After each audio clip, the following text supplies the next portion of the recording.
But realistically, at the end of the day, something is better than nothing. So these are just suggestions. Do what works best for you, all right? Every exercise has its time and place. There are good exercises, but there are better exercises. There are good variations, and there's ways to improve them. It all just depends on you, your body type, what works best for you, and obviously staying consistent. Don't expect to see results after one day of training your delts and doing these things.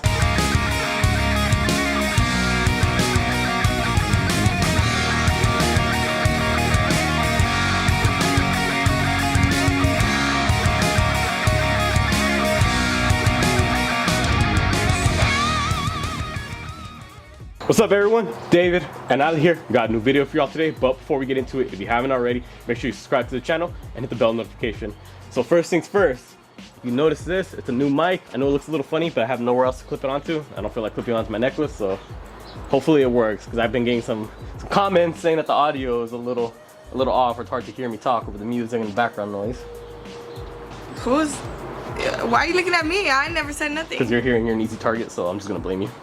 What the? Anyways, so for today's video, we're gonna do 3 tips to build up your delts, man. We're talking about boulder shoulders, them caps. Look at that. You see the indentations right there?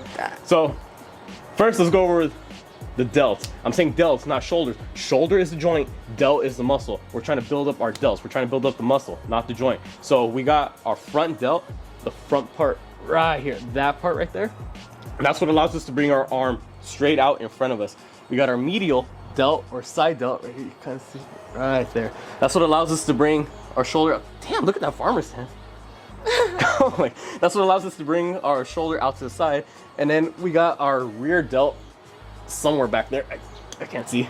And that's what allows us to bring our arm from up here to down, along with out, or from inside our body to out to the side. So when it comes to building up your delts, the main thing we're going to prioritize is that width. Why do people work out this area? Because they want to look wide, right? Yeah. Yeah. So you gotta be thicker in the top. On the top. stuttering. You see, she don't even know how to talk. She's getting camera shy all of a sudden. No. Oh damn. Okay. You gotta be thicker on the top, slimmer in the middle, and thick again, and then you can be thick to the legs. Yeah. Anyways, you know what I mean? Anyways, you know what I mean? So we're gonna be prioritizing the sides, all right, the delts, because keep in mind, there realistically isn't that many other exercises that can indirectly hit the side delt. What I mean by that, if we're building up our chest and we're doing bench pressing, although the goal is to build up the pecs, a secondary muscle that's involved with that is our triceps. So we're indirectly working them. It's not like we're doing an exact exercise like tricep pushdowns. If we're doing rows to target our back, we just so happen to be also hitting our biceps. When it comes to pressing movements, we're hitting the front delt. When we're doing rowing motions, we're also indirectly hitting the rear delt. But realistically, there's not many exercises out there that indirectly hit the sides. So that's why it's even more important to really hit those isolation exercises. And one is one of the best for the shoulders, if not the only one that I can think of, laterals. So we'll go ahead and get started with tip number 1. These are all going to be lateral variations. So if you're going to be doing laterals with your dumbbells, tip number 1 kind of has 2 parts to it. Part 1 is don't go heavy. Laterals is not one of those movements where people ask you, hey, how much can you lateral raise? It's not like a bench press where they ask you how much you can bench. It's not a strength movement. Laterals are for the looks, man. If you want those deltoids, if you want it to be sticking out and be wide, don't care about how much weight you can do with lateral raises. The main important thing here is to focus on feeling it in the right area. That right area being right here, right on the side of the delts. That's what's important. When you go too heavy, what starts happening? You start seeing a lot of this. Your arm starts bending even more. You start rocking forward and back like that. You're not even going all the way up. At some point, you're just turning it into a curl. You're not even doing a lateral raise. You're just bending the elbows like this. You're shrugging your shoulders excessively up. Let's go light and let's go slow and controlled. Again, no one cares how much you can lateral raise. So stop the ego lifting. Just go light and feel the burn where you're supposed to. That's part A for this exercise. Part B, because again, like I said, it's gonna be a 2-part tip, is although it is called lateral, and lateral means away from the midline of the body aside, you're not necessarily going to be doing your lateral raise going this way. And at the same time, you're not necessarily doing it out in front of you, because again, as we mentioned in the beginning, if you're doing the front, that's your front delt. You're actually going to go in between. So think about it. I'm pretty sure many of you heard the exercise I's, Y's, and T's. You're going to be going along the range of motion of what would otherwise be the Y and have a slight bend at the hip. Right there, you can target a little bit better and that's side delt. So right here, I'm going real light, just got the 20s. I'm not going out to the side, and I'm not going out in front of me. I'm going right in between. Notice how I'm trying not to shrug my shoulders as much. I'm trying to keep those elbows straight, just a very, very slight bend, but I'm not forcing it up, and I'm not compromising my form with these. Real light, slow and controlled. If we're looking at it from the side, I'm not directly to the side, and I'm not directly in front. Right here, right in between. And right here, I'm already feeling the burn in those side delts.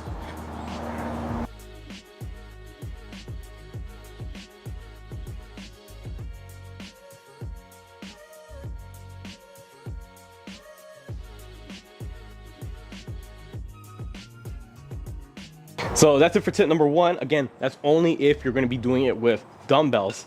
Now, tip number 2. Again, it is going to be a 2-part tip. But the first part can apply to any type of lateral raise. This is more of a mental cue to really feel it in the delts.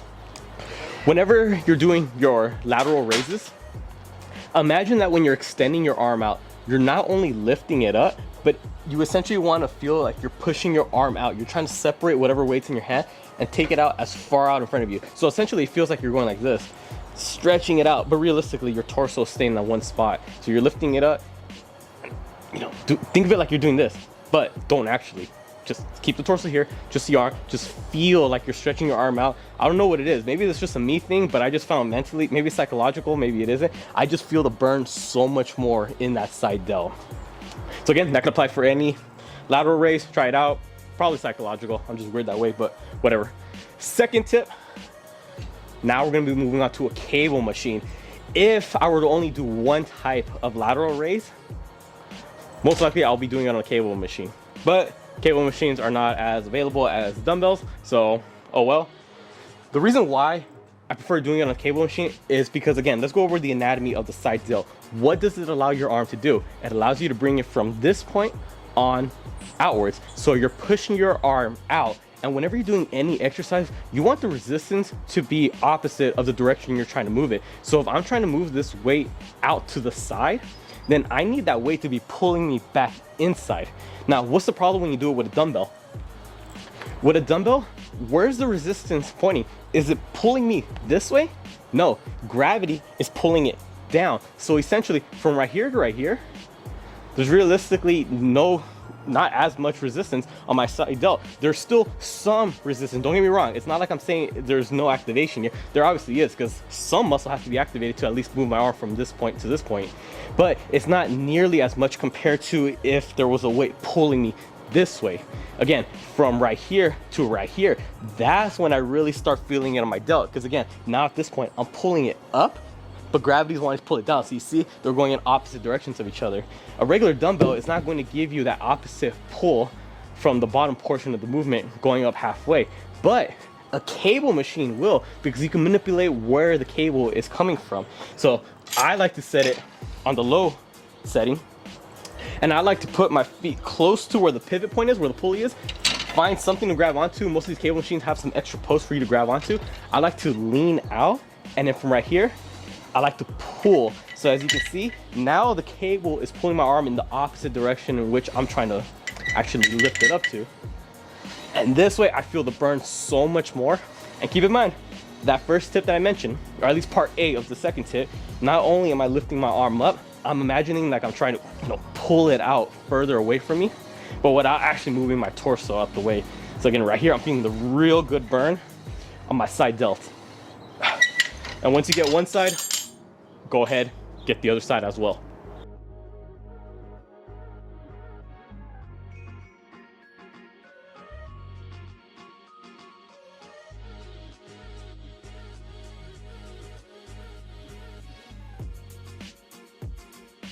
That's it for tip number 2. Last and final tip is not necessarily any advice on a certain exercise or certain form, how to adjust an exercise. It's more along the lines of, you need to do more volume. When it comes to your side delts, you need to do more sets and more quality sets. Don't just do any casual lateral raises. You actually need to push yourself hard enough so that you feel the burn and you feel, the intensity in the desired muscle that you're training. In this case, the side delts. Anytime we're doing any type of pressing movement, whether it be a flat bench press, dumbbell bench press, any level of incline, all the way up to a shoulder press, you're already working the front delt. Because again, what does it allow us to do? It allows us to bring our arm from down here to up. When we bench press, look at our upper arm. We're starting from back here and we're bringing front. Anytime we're doing any type of rowing movement, whether it be a pull-up, a row, any back workout, realistically, you're already using your side or your rear delts, okay? Because they're helping bring your arm from up here to back here. The only part of your delt that doesn't get used for any other exercise other than the lateral raise, at least from what I can think of, is your side delt. Unless you're doing an exercise that requires you to bring your arms out to the side like this and up over your head, you're not going to be targeting your side delt directly. So that's why it's even more important to do some direct side delt work, and even more side delt work than you otherwise would. Because think about it, we work this front part right here when we're bench pressing, but then afterwards we go ahead and do more direct work. Let's just say you do 3 sets of bench press and 3 sets of lateral raises once you move on to delts. That's 6 total sets that you're working your front delt. If you're doing 3 sets of bent over rows and along with 3 sets of, let's just say, pull-ups, that's another 6 sets you're doing for your rear delts. On top of that, if you're doing, let's just say you're grabbing the cables and you're stretching them apart, or you're on the reverse pec deck machine and you grab the handles and you're bringing them out, that's more direct work for the sides right here. But realistically, how much are you actually doing for the sides? Not a whole lot. The only amount of sets that you're doing for the side are the amount that you're doing for your lateral raises, and I really doubt you're doing more lateral raises compared to the amount of sets that you're doing for either any type of row or any type of bench press or pressing movement in general. So that's why it's real important. Increase the number of sets for your side delts, because there's realistically no other exercise that works it as a secondary muscle. That's it for the 3 tips to how to get wider delts. Again, this was just an emphasis on the side because that's what gives you that width. Everything else gets worked. Don't need to worry too much about that. If there's any other muscle groups you want to see me talk about to get more tips on, little things, tips and tricks on how to improve it or how to build it up even more, just let me know. But realistically, at the end of the day, something is better than nothing. So these are just suggestions. Do what works best for you. All right. Every exercise has its time and place. There are good exercises, but there are better exercises. There are good variations, and there's ways to improve them. It all just depends on you, your body type, what works best for you, and obviously staying consistent. Don't expect to see results after 1 day of training your delts and doing these things. Make sure you comment down below any other video suggestions you want to see me do. Make sure you subscribe to not just my channel, but Alice's channel, even though she thinks this is her channel half the time. And we also got a couples channel too. Instagram, TikTok, same thing. Make sure you follow me on my accounts, Alice, the couples. I put all the links down in the description below. With that being said, catch y'all next time. Bye.